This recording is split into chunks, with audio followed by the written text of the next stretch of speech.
quite a variety. What I thought I would do is I would simply start with a basic case, a gentleman that came in the other day, and all the things that we can see on this case. So if I were to pull the case up, hopefully all of you are comfortable with the axial, the coronal, and the sagittal boxes. Hopefully we know that as we're moving in the lower left box, I'm actually looking in the upper left box. So I'm going to move axially, vertically upward. And as I move vertically upward, what I'm going to find is a missing tooth, tooth number 14. So I look at this, and sometimes I want to look at a history of this patient. In fact, what I'd like to do is go to this same patient to an earlier scan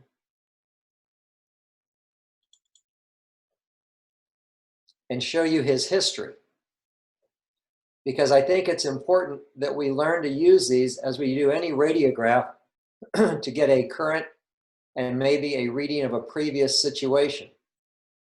When I take the same patient, same scan, and now I go vertically upward, number 14 is there. So 6 months ago, or several months ago, that tooth was present. And when I look at it, I see something here. Now, my first question for the group I want you to consider is that an abscess or is that a mucocele? And my next question would be, if it is an abscess, what is my course of treatment? And if it is a mucocele, what is my course of treatment? So in looking at an x-ray, I would like to be able to determine in a sagittal view that I just looked at, or a coronal view that I'm looking at here, or get to an axial position where I can see it here, and which one of these views is giving me the most information. If I look at this axial view, I'm seeing a separation in the PDL around the root of the mesiobuccal root.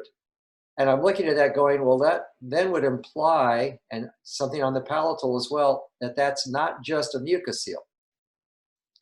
But if I go over to the right side, I think I do have a mucocele.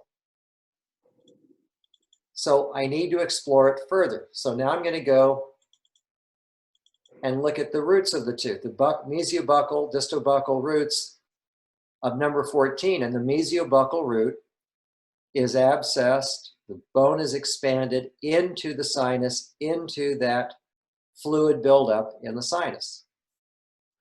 Now I know that I've had an endodontically treated tooth that has a recurring abscess or infection, and I have bone loss around the roots of the tooth.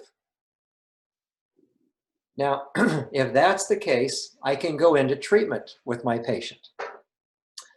But the most important part is the patient can see the dark area around the root. And you can show them a healthy root and show them how that darkness does not exist where there's good health. So this becomes a valuable thing for me to diagnose and then for me to educate the patient. Now, if that was a mucocele, I'm going to tell you from an experienced point of view that a mucocele requires no attention on my part whatsoever. I leave them alone. I just disregard them. But if it is an abscess up into the sinus, then it is an infection that's causing irritation and spreading. Now, one of the questions a lot of doctors have is, am I liable for what's up in the sinus when I don't treat the sinus? And doctor, that's not the right question at all. The question is, if I'm seeing something dentally that's related to another structure such as a sinus, I now can get an adequate referral. I can get a maxillofacial radiologist, an oral surgeon, an ENT doctor to look at this and give me input. But I've got a tooth here to deal with. I've got a dental structure and a dental problem that's also involving the sinus. So I'm not putting myself at risk in any way, shape, or form unless I miss that abscess. And I will miss it on very many 2D films. Now, I picked this particular patient for a number of reasons. Another one is, let's go back And let's look at the scan from the viewpoint of going to the lower arch. And as I go to the lower arch, I can tell the teeth are crowded by looking at the axial view. Doesn't have a perfect bite. And I go down a little further and I see an unusual anatomy with tooth number 21. Looks normal on the sagittal view, normal on the coronal view. But as I enlarge it, you can see the root is shaped oddly. And in taking that root out, fracture would be really easy to do in a situation like that. As I keep looking, this patient has right about here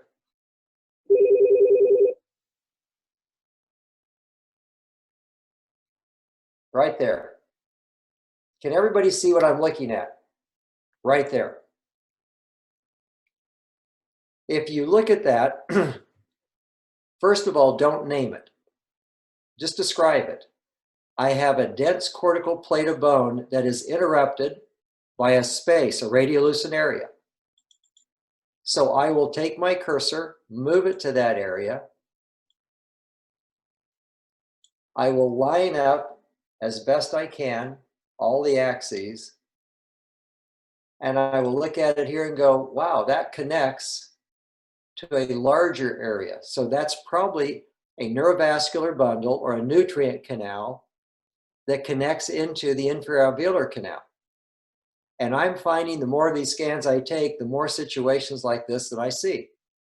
This is not something to be afraid of. It's education is all it is. If I took the rendering and I look on the lingual aspect of this patient, I find a dot. And that dot may coincide with that extra canal, just an opening in the bone. If I look at it from this viewpoint, again, you can see all that is a normal pathway of neurovascular tissue that's going to feed that bony housing. And these are the kinds of things that doctors are missing all the time. And if you take this only for implants or you take it occasionally, this becomes very unfamiliar to you. But if you take these just routinely, you will start to see places like this develop.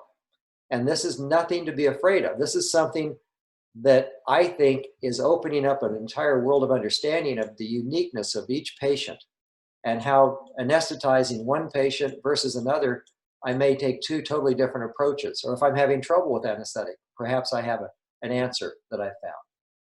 So as I'm looking at these patients, I take every scan and I take and look at the upper arch first, and I go from the crown of the teeth all the way through the tooth until the roots disappear and I'm looking at the sinuses. If I reverse that and do the lower arch, I'm seeing all of the teeth through the teeth until I again run out of the roots. And now I might see the mental foramen, but I'm basically through both arches. So for me, an average scan to take on 99.9% of my patients is an 8x10 that shows both arches. In this particular case, we can also see the airway. And the airway here is something that some people are dealing with today, but not everybody. And yet, I want you to understand, we can measure this space and just take the narrowest measurement. And in this particular patient's airway, the narrowest measurement's 8.5 millimeters. Well, I would like anything between 5 and 10. 15 would be better, but anything below 5 is kind of a concern to me. So I don't have to be an airway expert to look at this and say, that's an adequate airway. This patient probably does not have a lot of issues, and I don't really need to go into great detail asking questions. I'm going to show you a case later where the airway is very, very thin, almost non-existent, and you would treat that patient differently. Now, what I don't want to get into today, because I don't have enough time, is how to treat an airway or how to treat a TMJ scenario. I want to get into how to look at these things. How is it we can take this picture and we can look at it in a variety of scenarios? Or how can we look at a single tooth? And if we look at that tooth, and we can do it in 3 planes, how accurate the view of that tooth is. So I can get great detail where the nerve comes into the tooth, how large the pulp chamber is. And what's interesting in this particular case is if you follow this, look at where the nerve continues to go through the bone. So there's a lot of things to be seen on a cone beam. And when you first start using it, if you're a new user, you can get lost in looking at these structures, and you can spend 20, 30, 40 minutes on a single case.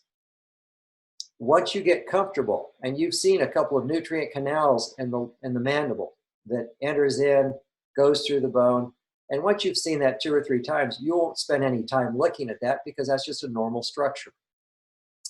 So discerning between normal and abnormal is part of what we're trying to do. Looking at parts of the anatomy that we may or may not treat, but understanding those parts of the anatomy. Let's take a look at this patient's nasal cavity. Now, I don't treat noses, but I know that's an inferior turbinate, and I know that's an inferior turbinate, and the two don't look anything alike. So he has a very asymmetrical inferior turbinates, and I might say, do you have allergies? Do you need to go see an ENT? Other than that, I don't really deal a lot with this other than to note it, observe it, and maybe learn a little bit from it. The sinus over here looks nice and clear. Over here, it's nice and clear with a little bit of thickening in that particular place. As I move through the sinus, the thickening got more over here, less over here. So I can observe and walk through these structures in any plane and look at them in the coronal, axial, and sagittal views. Any questions about the basics of the cone beam? I just have a question. When we first take the scan, it comes up with the screen that shows, I forget what plane it is, but you're going right through the sinuses. Okay, so the top left, Nicholas, is an axial view. It's not this view. It's when we first take it and then we save it, or we hit OK, and then it brings this up. Okay, so here's what I'm going to do. I'm going to say, this is my patient. I just got out of the screen. And now it says 512 down here. That's what I want to click on. And it's going to reconstruct the image and bring it up on my screen. Now, this is what I see initially. Is this what you're talking about? No, I'm talking right after we take the scan. Yeah, right after you do your acquisition of your scan, you see this image on that top left, right? You kind of see that, and you can scroll up and down. And then when you hit exit or something, then it brings you back into your viewer. But yeah, you'll see that top left axial image as soon as you acquire your scan. Okay. But then you save it, and then when you open it up, yeah, this is what you get. All right, so it shows that top left. Yes. It seems like you can see the sinuses better. I don't know why. Well, it's going to depend on your scan, but yeah, if you scroll up, you'll be able to see them. Okay. As we go through some of the different scans today, you're going to notice the position of the patient or the size of the patient is going to give me greater view of the anterior teeth or of the airway or of the sinuses, nasal cavity. And sometimes it's always my assistant's fault. It's never mine in the positioning of the patient. But you're going to notice differences. This patient happens to be positioned, I think, extremely well because I can see the airway, I can see the anterior teeth very well, and both arches extremely well. So this patient fit everything nicely. Okay. That was a great question, though. Thank you for asking. Now, let's do another patient. And what I'm going to do is I'm going to pick on a patient that just came into my practice. Yeah. She was in here. I'm treating emergency patients, and she was in my office yesterday as an emergency. So she comes in and says to me that I have a problem on the upper right. So I grab the scan and I look through the upper arch and notice that there's only one tooth in the upper posterior right.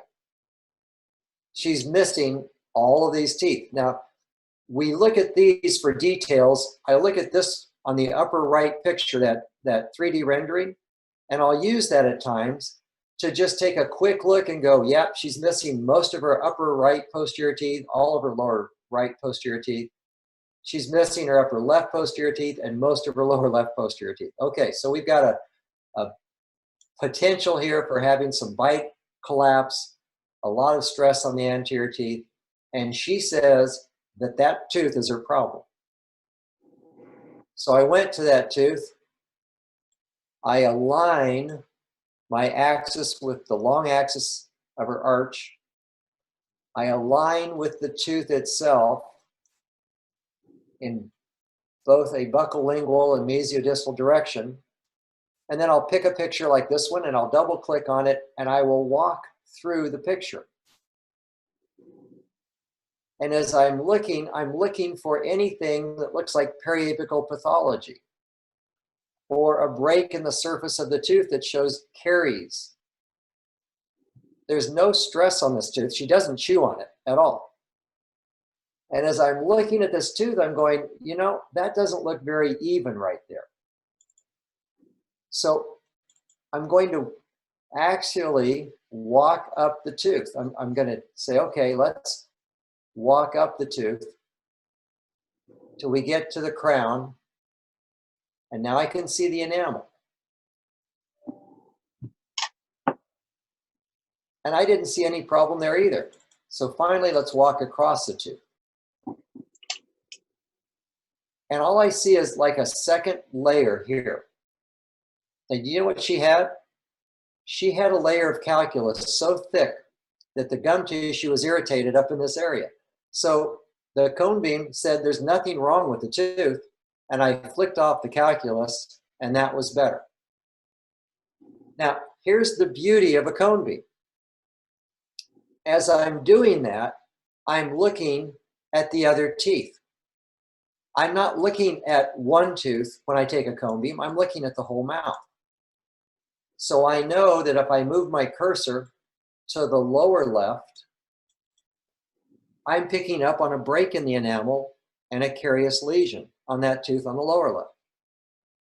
She can also see what I'm seeing. And I said, this tooth is not a problem. I can clean that up. My hygienist can do better. And we can get that comfortable. But this tooth, you have a cavity. Now, she's been to see a dentist in the last few months. And so in his traditional 2D world, he didn't pick up on this.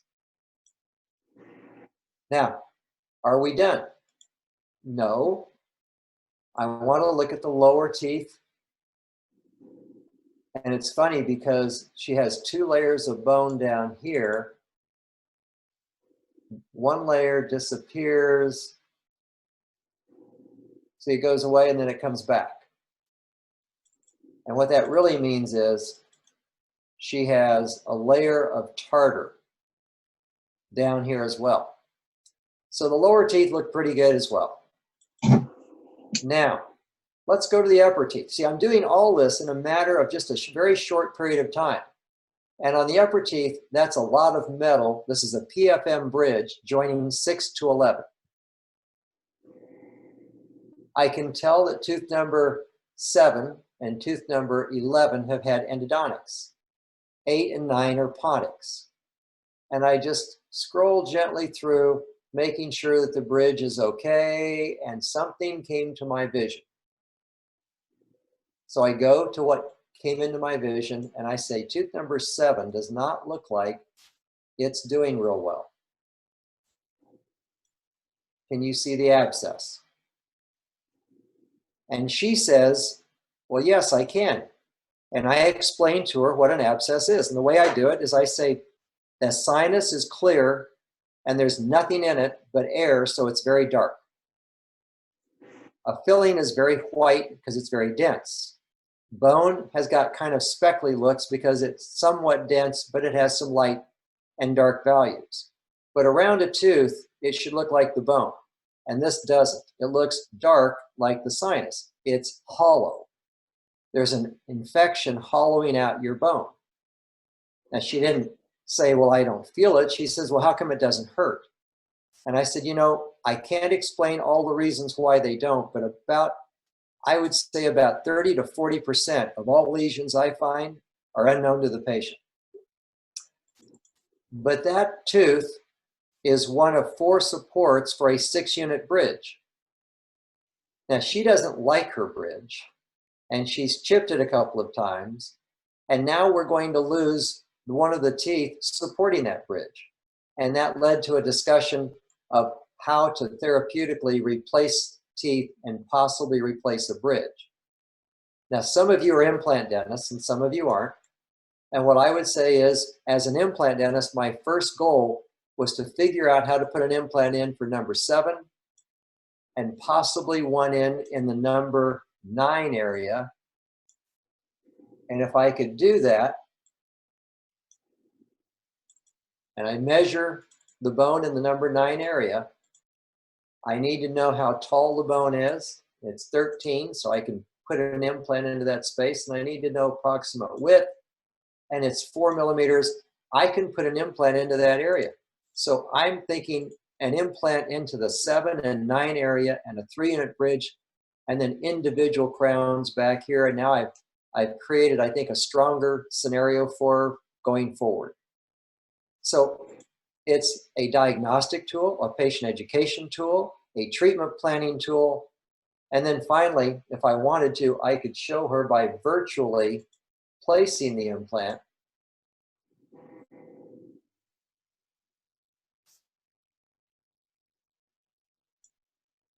And let's put in a 3.5 by 11.5.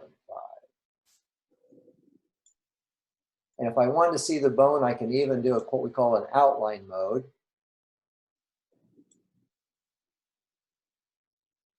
And I probably would want to use my VersaBurr to expand the bone, but I can fit an implant in and virtually place it. So I've taken an emergency patient that had too much tartar around a tooth. And now we've got a cleaning to do, a filling to do, and perhaps 2 implants and about 6 or 7 crowns, which is going to turn into a nice case, all because we did a cone beam instead of a PA or a problem-focused area. So one of the questions I get asked a lot is, doctor, who do you take a cone beam on? I take a cone beam on every patient that walks in my door. And I do it without hesitation, because without the cone beam, I cannot see all of the things I just showed you. I cannot be the dentist I want to be. So if I can't see it, I certainly can't explain it to my patients. And I find that with 2D imaging, here's the way my conversation goes. You might have, it could be, it might be, we might be able to. But with a cone beam, I'd say, well, you have an abscess on number 7, you have a cavity on number 18, and you have nothing wrong with number 2 other than getting some tartar off of it. And so my defined terms become much clearer. Then I can show that to the patient and involve them in the treatment. Does that help anybody? Are there any of you out there that are taking cone beams only for the implant patient, or only when you think you already know the need? That's one of the issues. We have a couple questions in here, Dr. Julian. First one, to your comment, if you take them on everybody, do you take them on kids also? Do you take them on all of your kids? Okay. The only reason for not taking a cone beam on a child would be concerns about radiation. And when you get to discussions like radiation, you must understand what you're exposing them to right now. 4 bite wings is 32 microsieverts. If I'm exposing a child to 32 microsieverts to find out if they have cavities or not, that's a certain amount of information achieved by a certain amount of risk, 32 microsieverts. If I can take a cone beam on a child for less than 32 microsieverts, how much more information am I going to gain? So the answer is yes. I take cone beams on children all the time because it's only 25 microsieverts to get a child rapid scan accomplished. Now I see eruption patterns. I see caries, abscess teeth, missing teeth, teeth trying to erupt in the wrong position or rotated and angled. So yes, a cone beam on a child is even more beneficial than on an adult because you're dealing with growth and development patterns. And if you're at all concerned about airway and orthodontic development, this is really the most important time to treat a child, is when they're growing and developing. So yes, children, they deserve a cone beam as well. Okay, can you see the questions? We've got another one on, Dr. Joe wants to know just kind of what is your routine, how you look at your scans? But there's also a couple questions just on this discussion right now. One says, I noticed in your patient list that you have a lot of panel images. How do you determine if they need a PAN or CBCT? Another one is on finances. May not okay, be well, you. let's do this. Let's go one at a time. I noticed your patient list, you have a lot of pano images. So let's go to my patient list. And it says 5021, that's a pano, okay? Every patient that gets a cone beam generates a Panorex image. So I have a Panorex image on every patient. Do I find that clinically useful? The answer is no. I never look at it. Do I find it useful to send to an insurance company that accepts only Panorex images, not three-dimensional images? Yes. So every film we take generates a Panorex image, and it's useful to play the insurance game. It is not useful clinically. I cannot see depth, cross-sectional views. This is distorted by 35%. There's nothing about a Panorex I find valuable. So it's listed, it's there, but it's not used by me in any way. Do you ever take just a 2D pan? I mean, would you Never. have a reason to take just a 2D pan for? Never. Again, there's no advantage to a 2D pan over a cone beam. There just isn't. And any detail in a 2D pan is distorted. We suffer magnification issues. We're condensing 10 millimeters or 12 millimeters of bone thickness into a single image. There's absolutely nothing accurate about a Panorex. So no. Okay. How often do I take a CT on a patient? Do I take it on every recall? If I said, let's treat this like any x-ray, and I ask you, how often do you take your full mouth series or your Panorex? You're going to say every 3 to 5 years. That's the screening. And that's what we do with the cone beam, every 3 to 5 years. But if I tell you that you come in today for a cone beam and a routine screening, and a year from now you start having a problem that you didn't have a year ago, then I'm going to take another cone beam. And that's a matter of understanding, again, the amount of exposure I'm creating for you. Doctors have been taking full mouth series at a cost of 180, 160 microsieverts routinely with no thought of it. But they get nervous about a cone beam that takes and uses 78 microsieverts to take a cone beam. So if I take one today and one in a year, you still haven't got the radiation you would have gotten from one full mouth series. And yet the amount of information is tremendous. So the cone beam is how I see to diagnose. Now, when do I need to see to diagnose? Routinely, I screen you every 3 to 5 years. But if you have a particular need, a particular case, I will need to see that information that day. Does that help?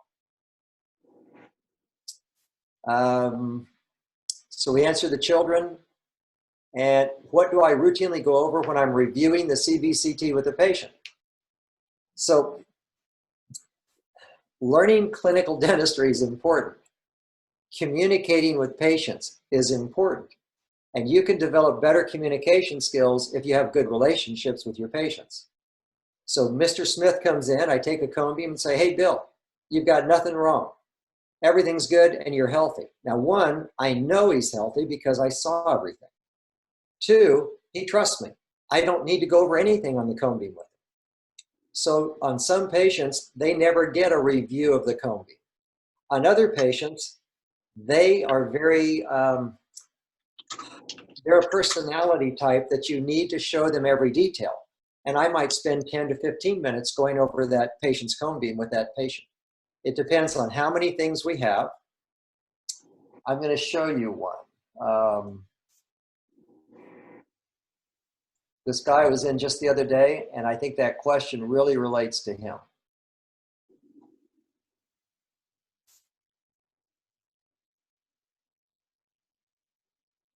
Here we go. Okay, first of all, I want you to notice the date of the cone beam is right here is 6/18 of 2013. So his first cone beam was in February of 13. For some reason, I took another one, and even though it says Pano, don't ask me why it says that, because it's really a cone beam.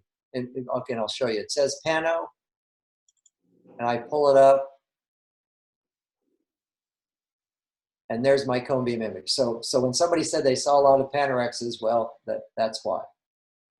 It's improperly noted over here. But Mark comes in 2013, we take a cone beam. We don't take another cone beam for 7 years because he said he didn't want the radiation. So now in 2020, we're taking another cone beam. Mark comes in and says he feels great. No problems. Absolutely no issues at all. So let's watch and see what Mark has. And we move to the upper arch and we go, Mark, you're doing great, except let's take a look at number 2. And number 2, previously treated, endodontically treated tooth, has got a large abscess, and that tooth will be extracted. Now he went from, I'm doing great and I don't need any x-rays, to, I'm going to have a tooth extracted. Now, do you think he liked hearing that? No. But I didn't have to convince him. I simply showed him the abscess. And I went, Mark, I hope everything else is good because that wasn't much fun. But let's take a look together. And we go through the upper arch and we see that. Oh, wow, Mark, look, let's take a look over here at number 14.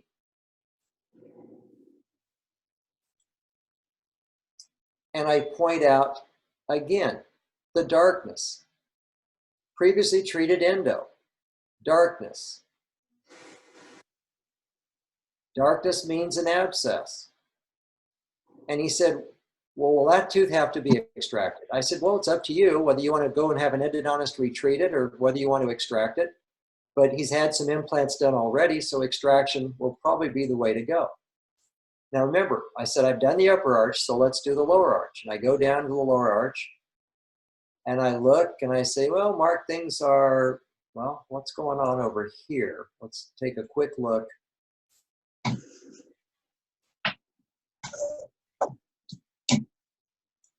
And again, Mark, we have some darkness developing, just getting started. These are smaller, around that tooth. Now he's had these root canals, some of them 10 to 20 years. But there's also a darkness along the side of the root. And if he can see that and see this, it's easy for him to say, well, you know what, I guess maybe I'm not in great shape. All right, let's just finish our lower arch. Let's make sure we've got everything. And you see, I'm not creating, I'm simply discovering. And as I discovered, I pull that up and Mark, he didn't even wait for me. He goes, well, there's another dark spot. I said, yeah, now you've never had a root canal on this tooth, but you do have an abscess. So we just discovered 4 abscess teeth in a patient that resisted x-rays. And I don't have to do much discussion. And I did the entire discussion with him in maybe 5 to 10 minutes. And then he has to decide whether he wants to do an endo here, an implant up there, extract the tooth and leave it alone. Whatever he wants to do, he gets to choose his treatment. I guide him along the way and I give him advice.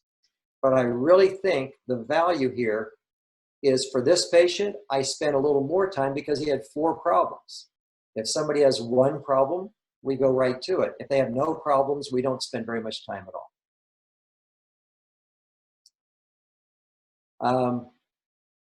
I got a question that says, is the CT scan diagnostic enough to replace bite wings?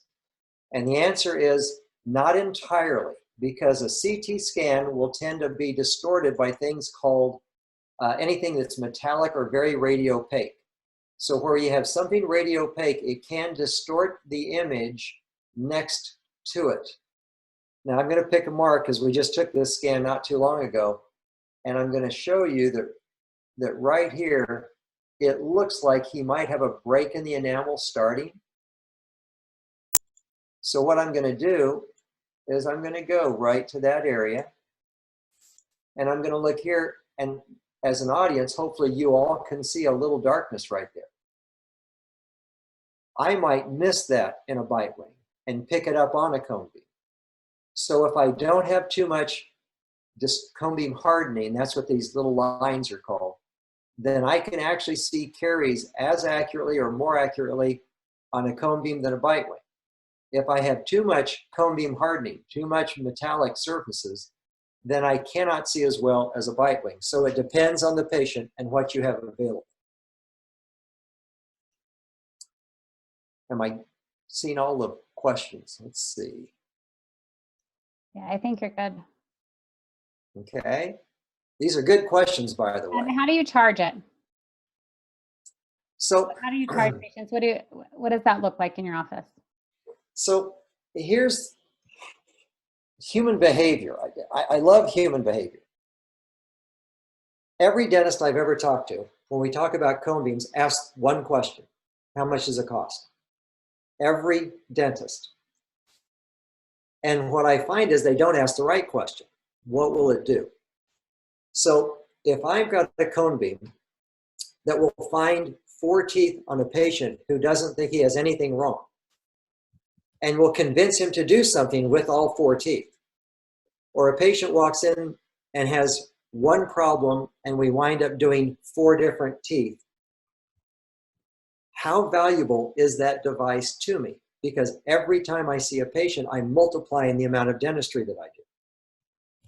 So my son started his practice 10 years ago, and he said, "Dad, I'm in debt. I've got all this dental school debt," because I didn't pay his dental school away. And he said, "I've just bought a practice. I'm more in debt, and I have to buy the building, which is even more debt. How do I get out of debt?" I said, "Go buy a cone beam." And he laughed at me. He thought I was just a senile old man who didn't understand what he was asking. And I said, with a cone beam, you will do more dentistry and generate more income than you will with any other device that you can buy in dentistry. And so he actually listened to me, and he did.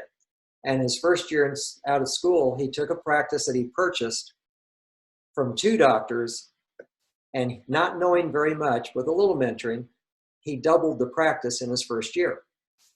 And I looked at him and I said, at the end of the year, I said, "Now let's take the $90,000 for the cone beam and the $15,000 or $20,000 on the implant kit and the $35,000 you spent on the laser, and let's back that out of the extra $500,000 you just produced.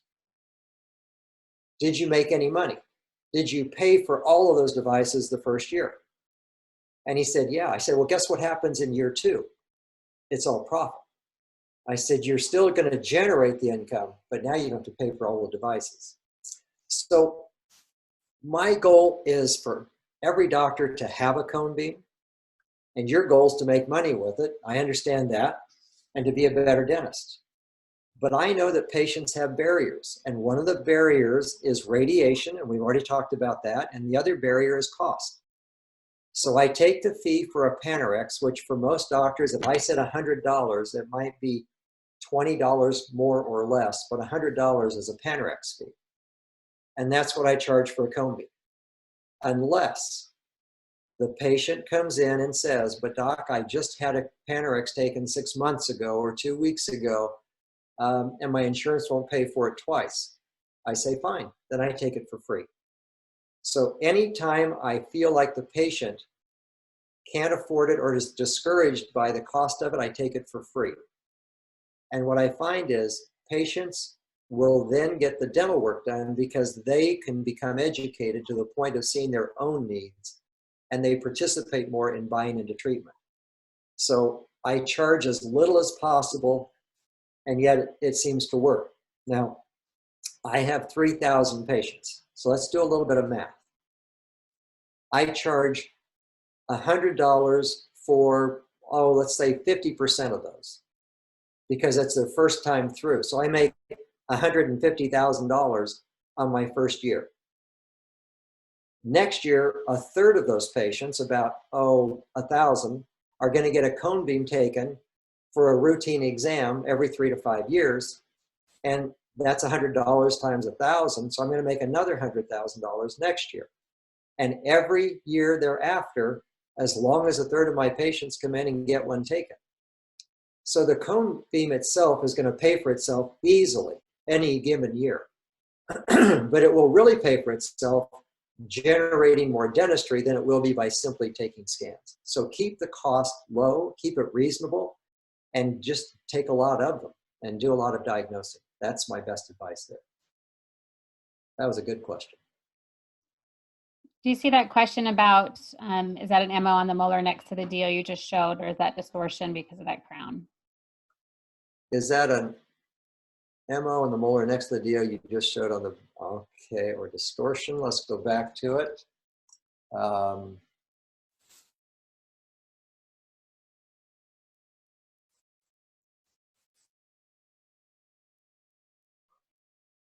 Well, now, I have to admit, here I was focused on the distal, but let's look at the mesial of the same tooth. You see the enamel, when it breaks, that's a caries. So I have an MO and a DO on that tooth. Now, you said the molar. I'm assuming we're talking this area. It looks like a crown has been done, and that does not look like caries. There's probably some kind of filler or buildup material inside that tooth, but no, it does not look like anything. But there is definitely a mesial caries and a distal caries on number 28. So I hope that helps to answer the question about how good is it compared to bite wings. It's actually, I do a course where I show a set of bite wings and then I show the cone beam, and doctors can never pick out the right number on the bite wings because we tend to overdiagnose on bite wings. Okay. Would you like to see another case?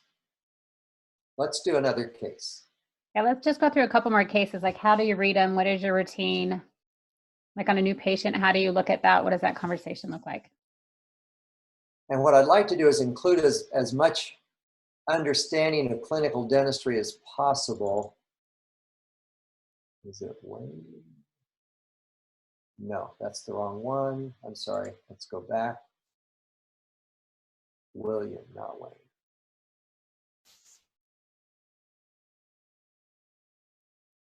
I don't know if you can tell, but this gentleman is 93 years old.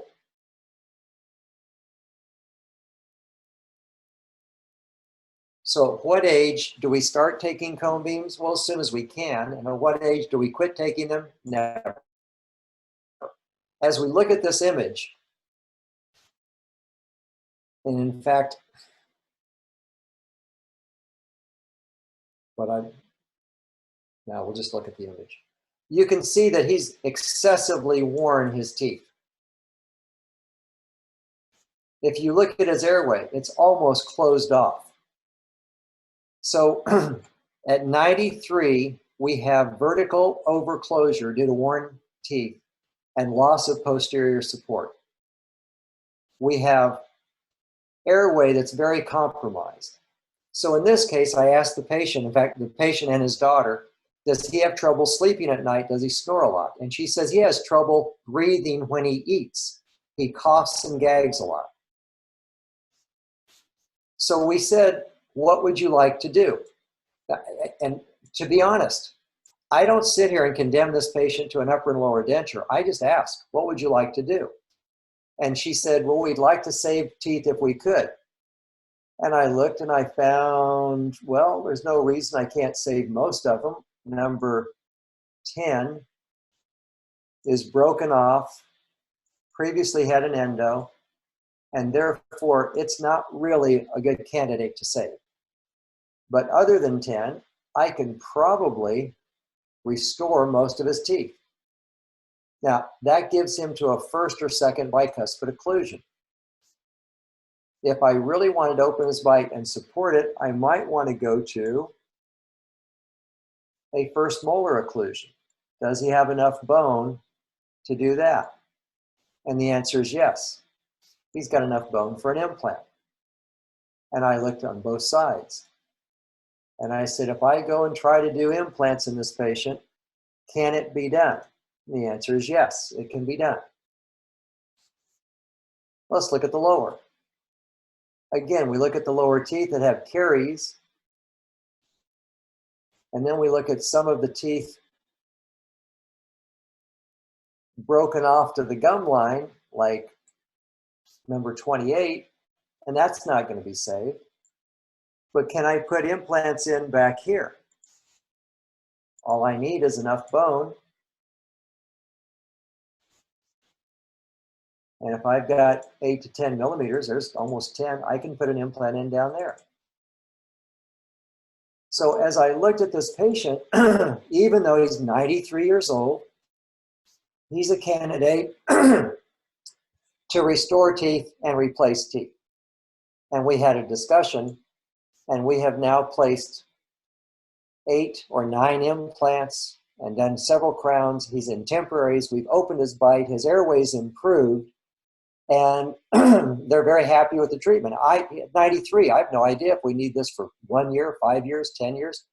But it's the same dentistry, done the same way, educated in the same fashion. Now, there's one thing very interesting on this x-ray that I want you to look at. As I'm going down here, I'm seeing a calcified area here. You can see it there, and it leads to this. And now I go up to that 3D again, and I look and go, wow, what is this? Because, doctor, you were taught this in dental school, and most of you probably don't remember. But the stylohyoid ligament goes from the styloid process to the hyoid bone. And a lot of times, it ossifies, and we get something called Eagle syndrome. And so that's nothing more than a calcification that occurs in some people, more on this side than this side. Now, next to it, there's another calcification. And I've learned, since having a cone beam and since talking to maxillofacial radiologists, that the thyroid cartilage, and there's a membrane, gets a lot of little calcified areas in it. So when I look back there, I'm no longer afraid to see a calcified area. I don't try to list that as carotid artery hardening, because I know that that's not what it is. And I'm not worried about Eagle syndrome. I can pick that up. But these are things I learned one time a long time ago, and then I forgot. And now that I'm working with images that show me these things in patients, I can work with it very easily. So this patient, whether the patient is 6 years old or 93 years old, the cone beam is the foundation for all of our diagnosis. We cannot see what to do unless we have all the correct information. Eagle syndrome. Okay, so Eagle syndrome basically is we can have a pain develop in the neck or ear area, posterior of the mandible, from the very presence of that hardening area. From the stylohyoid ligament being hardened, it can cause some pain syndrome. And that's Eagle syndrome. I'm sorry, I should have explained that. Eagle is E-A-G-L-E, Eagle syndrome. Okay, the next question I've got here is how often do I use the coplanar function and what do I use it for? The coplanar function is to take an image and now I draw a bunch of lines and I get a bunch of little segments over here.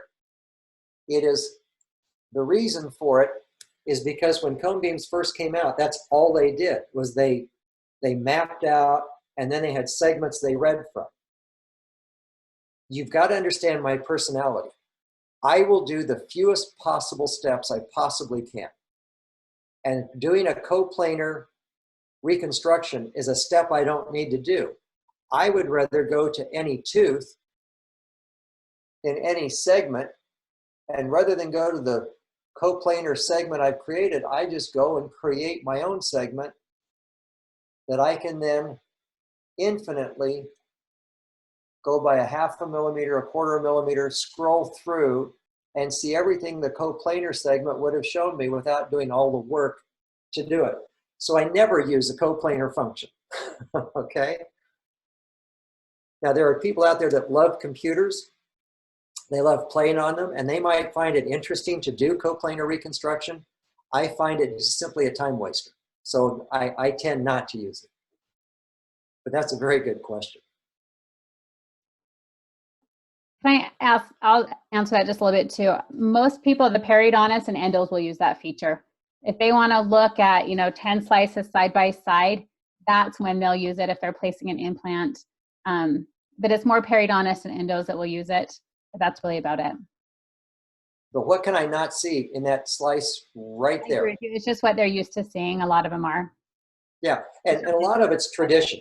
Yeah. Why do we still continue to take full mouth series of 18 films? Because we were taught to. And once we're taught to, then that's what we just keep doing. Once you see the advantages of what I'm doing here, this is really pretty amazing. Now, I'm going to do one more thing with this guy. I'm going to show you his inferior alveolar canal, and right here, a branch off of it. Now, we can do some fun things with the computer, but let's say I wanted to mark that. I can go over here and I can take and reduce down the size, the diameter of my tool that's going to mark this branch.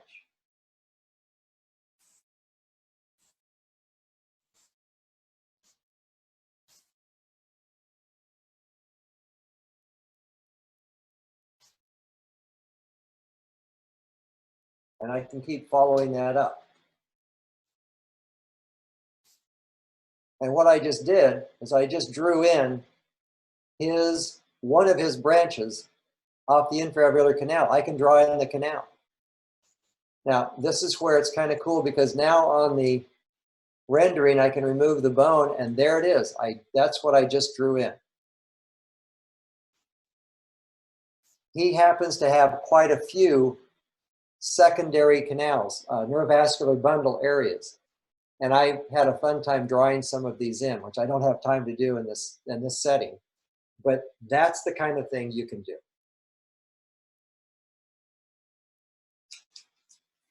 Are there any particular kinds of cases you'd like to see? Planning on an implant case, for example? Is everybody comfortable with that? Because I can pull one up real quick. We have a new question that says, are you taking the airway field of view scan for every patient? Okay. Let me go to this patient, which will help me answer maybe that, and go to another.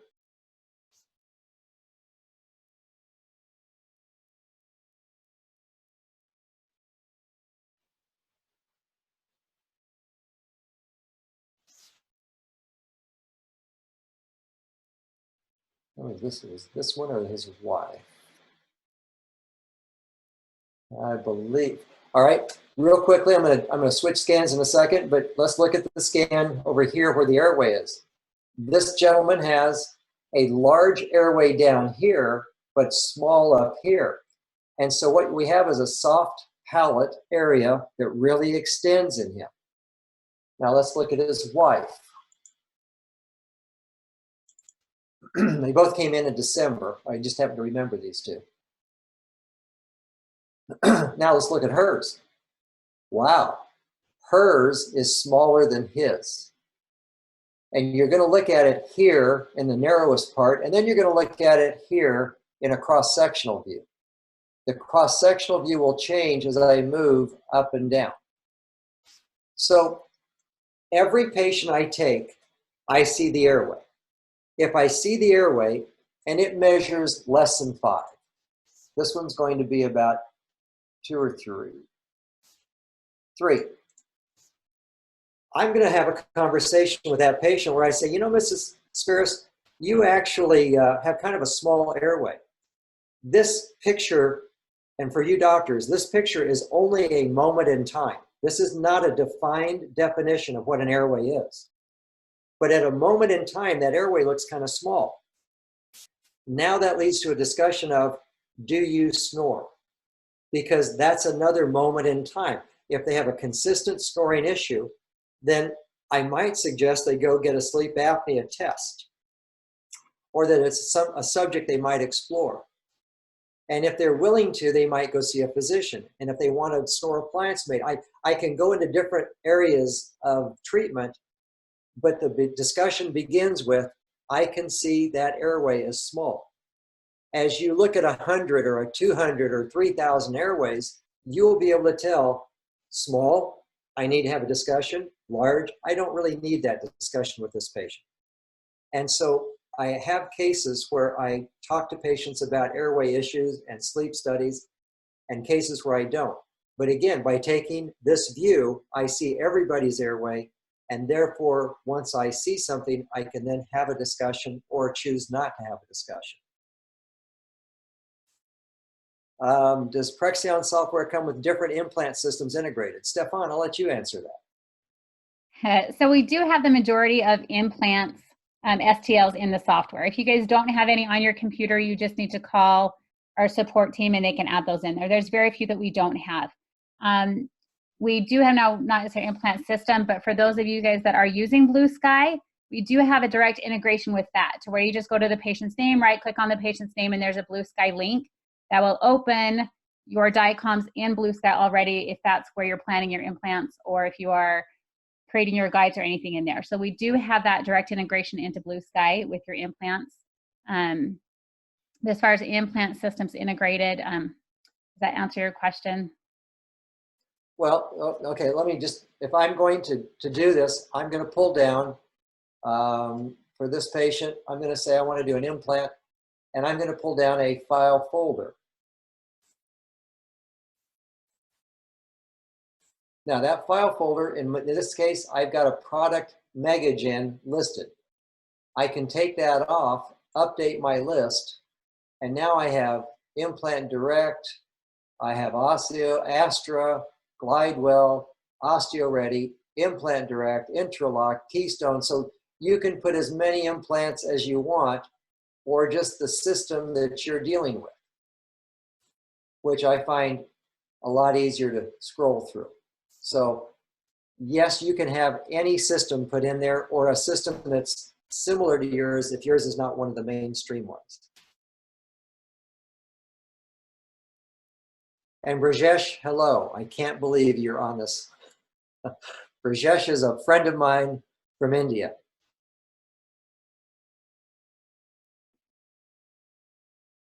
Stefan, any other questions? This is a great time for questions. There's none right now. If you guys have questions, you can just hit your space bar and hold that down if you want to ask the questions, or you can unmute yourself, or you can just type them in there. Does anybody want to see more scans or something specific? It really helps me when you ask me a question. It helps me to understand what the concerns are. I want you to know that everything I do is based on taking a Combi. Every treatment plan I give is based on what I saw in a Combi. I've got one more here I'd like to show you, because this was another unusual one.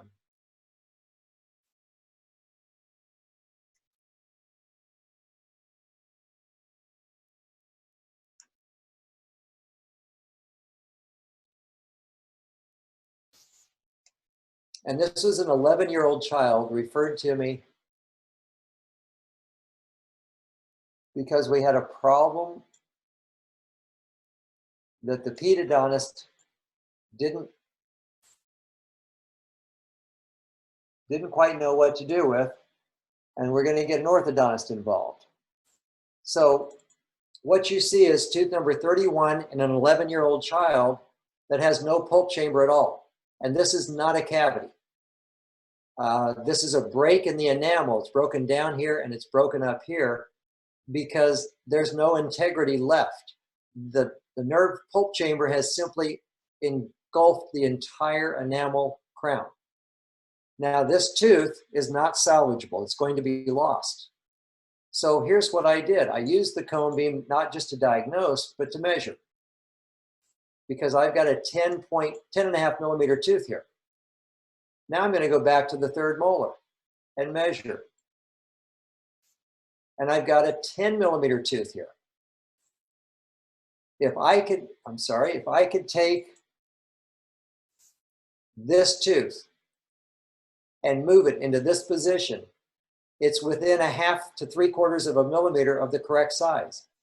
I know the development of this tooth is such that doing a second molar extraction therapy today and moving the third molar into position and positioning it, if we do this before the roots form here, is probably the correct orthodontic way to approach this case. So these are the cases that I can do so much to help the orthodontist with, or the pedodontist with, and understand what's going on and explain to the parent to say, the time to treat this is now. Don't wait. Let's get this thing started forward. Let's get this space opened up. Let's get this tooth out because it's already breaking. This is the kind of scenario that cone beam makes you look like a really competent dentist, because nobody else knows what to do with these things. So somebody just said, can you discuss some pedo cases with mixed dentition? Mixed dentition, I had one earlier. Just real quick, Dr. Julian, while you're looking at that, to go back to the question about the implants, we also have a partnership with CCAT software. So CCAT software, there are several different modules. They've got an implant planning module. They've got an airway module. They've got your planning and endo module. So we do have a connection with them. So if anybody is interested in that, we do have a partnership with them where you can get that software also to add on. All right, here's a child in mixed dentition. So I'm going to actually scroll up, and the first thing I notice is the laterals are lingually positioned compared to the centrals. Now this child is 7 years old. As I go further, the lateral and the bicuspid are very close together. So what's happening is the lateral's moving lingually and the cuspid is going to move facially. I have a crowded scenario right now. I can identify it at age 7. If I can identify that at age 7, I can begin to interceptively treat this child, which will do what? It will expand the arch, grow the arch, and hopefully help the airway as well. Because that child has got a fairly flat airway. Let's go down to the narrow part. And that airway is not excessive, especially for a child that size. I'd like to see it enlarged. By enlarging the arches and doing I'm a non-extraction therapy believer as far as orthodontics goes, I can help uncrowd the dentition before it has erupted into position. And that's my goal. See how these cuspids are turned and rotated out on the mesial? That's because there's not going to be enough room to get them into position. So these kinds of cases, the mixed case, mixed dentition, the pedo case, I can do an awful lot with growth and development. I can show a parent how teeth are growing into the arch and how this tooth is not as big as this one. I need this to hold the space to get these in. If I lose this tooth early, then everything moves forward in crowds. I can show them a cavity on the primary tooth. And after I've just explained that, I can explain why it's important to save the tooth, not let the cavity destroy it and get it out of there. So education-wise, again, this is what's coming. This is what's there today. Why is it necessary? And I can do an awful lot of good for getting parents to understand their children and the necessity of trying to maintain the dentition until everything erupts. An hour is not enough time to explain everything, but I want you to understand, I use this in pedo, ortho, restorative dentistry, crown and bridge, implant dentistry, surgical dentistry, extractions, perio, endo, it's an every aspect of dental tool. It's not just for implants. So on a routine scan, if I were going to take this patient, I go up through the upper arch. I will stop at anything I think is important or notice of note and explain to the patient. When I've gone through the upper arch, I will then turn around and go through the lower arch and do the same thing and stop and explain anything that's of note to the patient. In pedo, that means you're typically talking to the parent, so it takes a little more time. This patient, I'm just going to point something out I've learned over time. If you look at the symmetry or lack of it of the turbinates, both middle and inferior, you'll notice one large, one small, and I'm going to guess that this patient probably has some allergy symptoms, and these respond to allergic symptoms, which also deal with airway and arch development. So it's very nice to have all of that information, even if you don't work in those areas. As far as setting for endo, if I was going to do endo on a tooth, I'm just going to pick any tooth. I want to align in the axis so I can see the tooth. There we go. All right. Now, in this axis, I was going to do an endo on this tooth. The first thing I'd want to know is what's the length. And I know my length should be somewhere around 19 to 20 millimeters. Now I do my apex locator, and it better come out to within 0.5 millimeter of that number. I want to know the shape of the canals. Look at this wonderful tooth. It's bifurcating clear down here at the apex, and you're going to have a single opening into 2 canals as it finishes developing. Knowing the shape of the number of canals, knowing if they join or if they're separate all the way to the apex. All of that can be visualized on the cone beam before entering the tooth. So there's no special settings. I'm simply using the information given to preset my devices. When dealing with endo, should you just take a smaller field of view, and can you talk a little bit about the need for radiologist reports? Okay, I'm assuming you send all scans out to be reviewed. The answer is no, I don't. And I probably don't have time to look it up, but yes, you can see an MB2 on a maxillary first molar. So let me take these one at a time. Do I take a smaller field of view? The answer is no. When dealing with endo, even though I'm working with one tooth, I'm still a full mouth dentist. So even though I take one scan, and oh, I got a good case for you.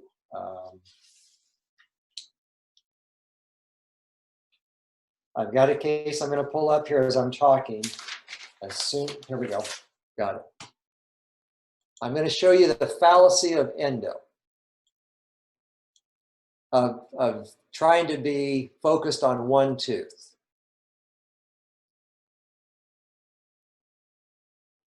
Here we go. And the history on this patient is very interesting. She lives in Virginia. She doesn't even live down here. She goes to her dentist in Virginia, who says she has a pain on the left side, and he says, well, you need a root canal. He doesn't do root canals, so he sends her to an endodontist. The endodontist does a root canal. Now, on this picture, you see the palatal, distobuccal, mesiobuccal, and MB2 canals that he filled. She gets the work done. A week later, she's in a lot of pain. 2 weeks later, she's in a lot of pain. 3 weeks later, she's here visiting her father for 4th of July, and he calls me up and says, hey, can you take a look? Sure. So here's the story. The endodontist, who has a cone beam, takes a 5x5 and does the root canal. When she goes back in, he doesn't take another cone beam, he takes a PA. And then tells her that she might need to have something done on the lower arch because the pain is now radiating upper lower, and it might be number 18, okay, or 19. So in other words, we're now diagnosing off a PA when the original cone beam is still available. Now, follow me on this. She had a root canal done with a cone beam, but then he tried to diagnose the specific pain that she was having with the PA. What he should have done is he should have taken a film of his own work, and he would have noticed that he perforated which canal? Was it the MB2 or the MB1? Let's take a look.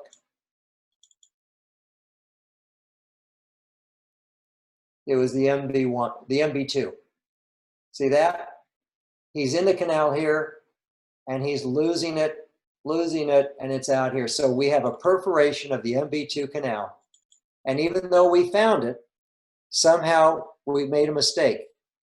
So here, he should have taken another cone beam to try to see the problem that she was having. Instead, we took a PA and he saw nothing on the PA, and then he went to another tooth, whereas this is still the problem, and she wound up having the tooth extracted. So endo, I take, again, the same 8x10 view, and I look at everything because I'm dealing with an entire mouth.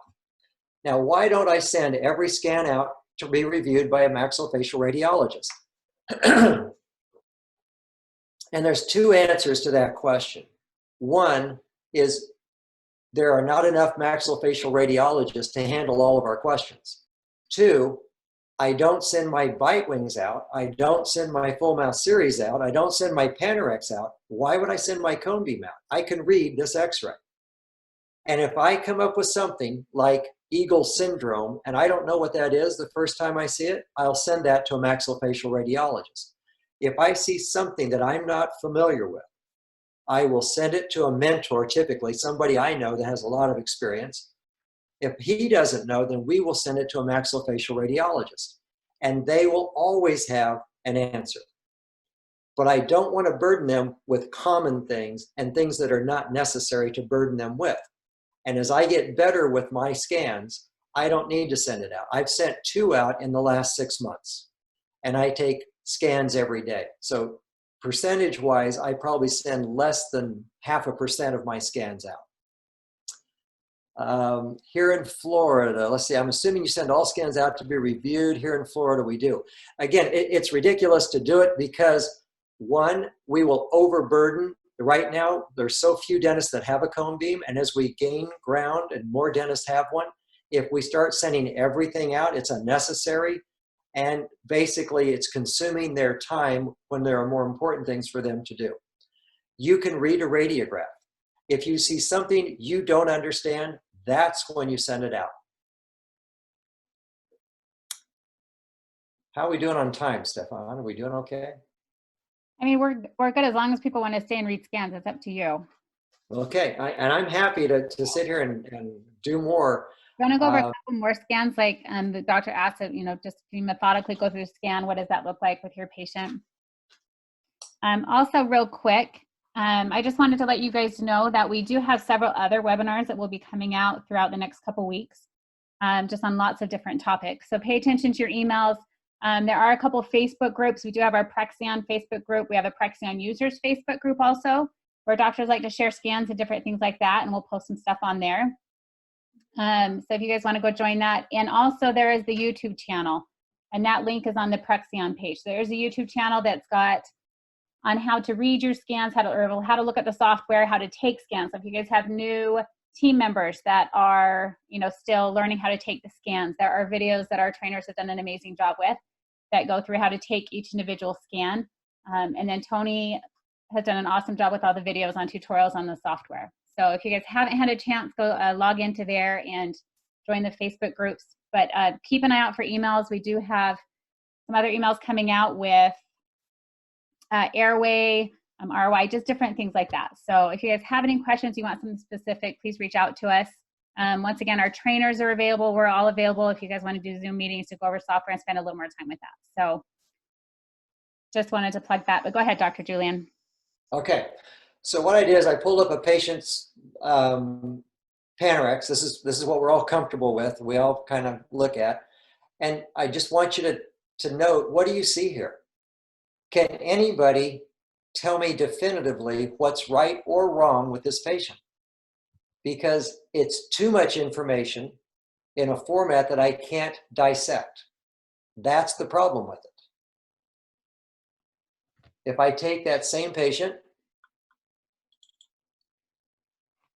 and I want to know what's going on, let's do an exam. I grab lower left, I make a cross. That's where the two lines join. Left click, that holds the cross. I begin to move it vertically upward. And as I do slowly, ever so slowly, I begin to notice something that stands out as different than all the rest. That something is tooth number 8. And the bone right there is different than the bone anywhere else.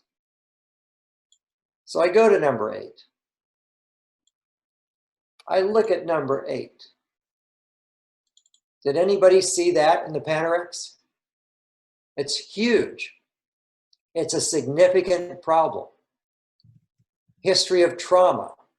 No, it doesn't hurt today. It's just waiting to. And there has been some bony destruction in that area. Now that I've looked at the one problem, I go back and I go and look for anything else. Anything else.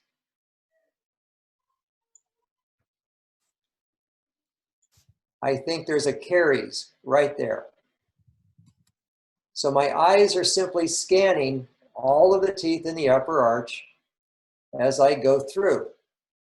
And I know number 8's a problem, and I might have a caries on number 2. And I'm continuing to go up and look, there's number 1. Wow, that's way up there. Let's take a look at number 1.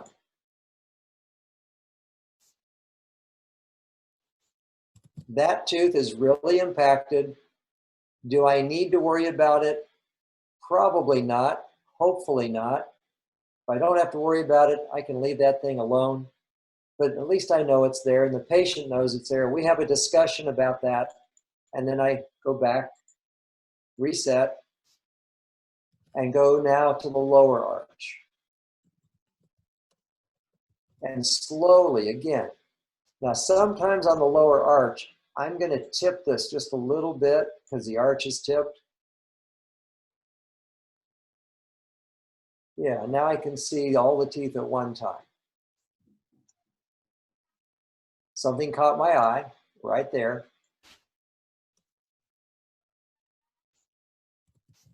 And it looks like, again, caries.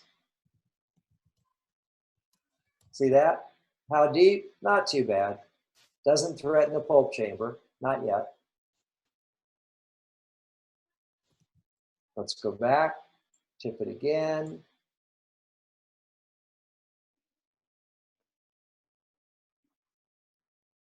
And I've got an impacted number 32.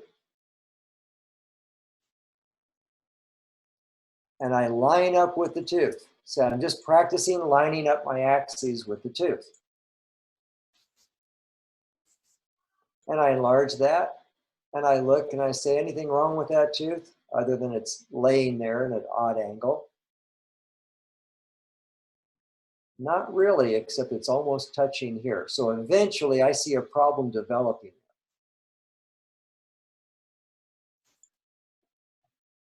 Back to reset. Now, I've gone through the arches, upper, lower. I see no problems as far as abscessed teeth. I see a couple of caries. I see a broken anterior tooth, which was significant. Now I'll come over to this picture and I'll look at my airway and go, wow, at that moment in time, that airway is almost completely closed off, but the epiglottis is a movable structure. Even if the epiglottis is not there, we have a narrowing of the airway, and I would like to ask this patient if she has snoring issues, breathing issues, and if she's ever considered a sleep study. A little education, and then decide if I wish to treat or refer to somebody who might want to. That is how I do a new patient exam. I don't use this rendering very often, except to just grossly say, oh, she's missing a tooth there, she might want an implant. Missing a couple there, missing one up there. There may be an implant discussion. There's the one that's going to be missing. That'll be an implant discussion. But I don't use this for very much. Turbinates, pretty symmetrical, equal spacing. Just tells me her airway, her sinuses are clear, airways are pretty good, probably doesn't suffer from allergies, doesn't have a sinus infection. All of these things very quickly.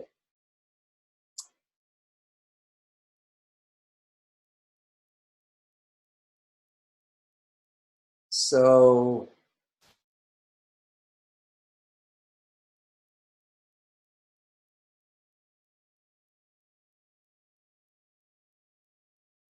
Dr. Levy, ouch, did I say something wrong?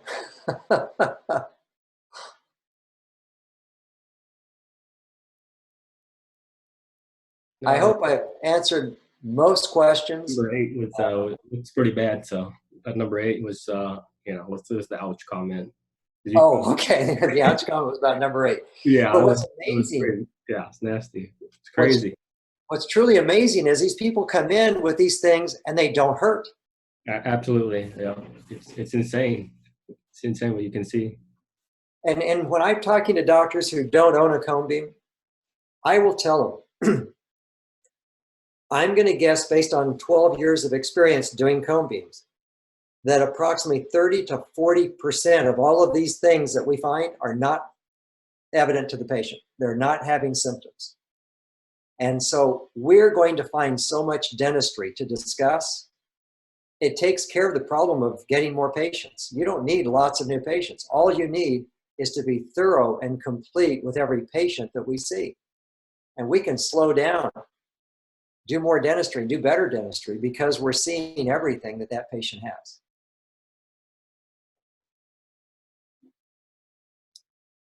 Stefan, questions coming your way? Nope, I think we're good. Oh, wait, here's one for you. Dr. Julian, I'm starting to consider a CT scan, so is there anything you would recommend as important features to look for before I decide which model to purchase? Okay. I like a full field of view, but I don't necessarily have to have a full head shot, large field of view.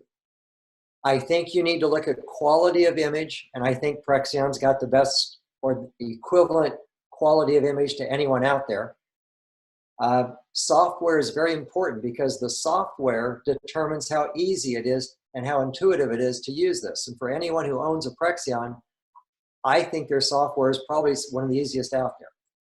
I just did a course down in Mexico, an implant course, and I was a guest at the course, a guest speaker, and they were using a different model, and it was the old boxy, let's do the box and make the box turn and line, and it was very clumsy.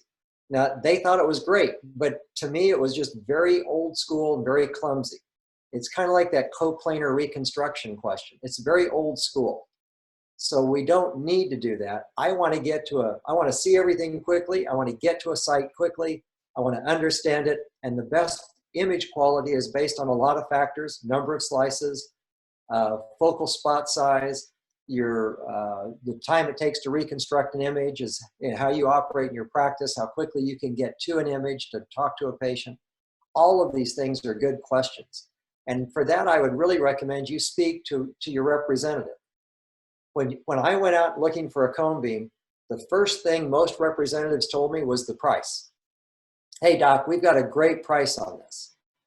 Guys, if you can resist that discussion and ask about quality and software and how you find things and then ask other people that use that machine.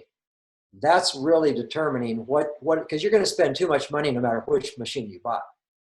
But get the better machine that gives you much better information.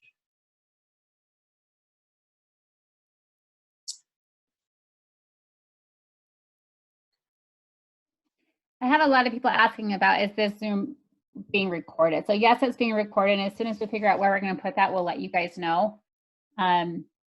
So keep an eye out for that. And the next meeting we do have coming up as of right now is going to be April 17th, and that's going to be with Dr. Parashar, with Vijay Parashar out of Arizona, and he's. Okay, Stefan, I'm going to step on you for a second. Okay, go for it. Dr. Parashar is phenomenal. He's a maxillofacial radiologist, and he's the guy that looks at everything unusual. So that's who I send my scans to when I have a question. So to those people who think they need everything done, I'm sure that he will help answer that question. One other thing I want to be sure and mention is I've had 1 or 2 issues in 12 or 13 years. The customer service and support for PreXion is the best I've ever heard of, and all of my issues have been handled the same day they've come up. So the customer support with this company has been really good. And Stefan, that's a compliment to you and to all the people that work with you. These guys are really tuned into when you have a need, they try to answer the need. So I highly recommend them from that standpoint. Thank you. I couldn't agree more. Yeah, I just want to compliment the team. I recently got the PreXion, and it's kind of crazy, but you pick up the phone when there's an issue, you call, and then someone picks up on the other line, like after one ring, and then they log in, do all their stuff, and then they're done, and I don't have to do much at all. So pretty cool stuff. The lecture on the 17th is, as of right now, we've got it scheduled for 2 o'clock. That's 2 o'clock Central Time. Sorry, that's where I live. So 2 o'clock Central Time, and that's going to be on a Friday the 17th. Now, I don't have a Zoom invitation for that yet, but as soon as we get it, we will get it out to all of you guys. We'll also post it on the Facebook group. So if you guys haven't, go join that. And we'll try to keep them all on there also. So that's going to be April 17th. So that's next Friday, 2 o'clock Central Time, and that's with Dr. Parashar. And I hope this was helpful for a majority of you. I tried to answer as many questions as I could and get to as many types of cases, but I just keep practicing. Take hundreds of scans and keep playing with it. All right, if there are any questions, then I think we are good. And I'm available if anybody ever wants to call me and ask a question. Yes, he is. He's very, very helpful. So if anybody has questions, wants to reach out to our trainers, wants to go over software, please let us know. We have lots and lots of time available. So, all right. Thank you. Thank you. Thank you. Thanks again for your time. You're welcome.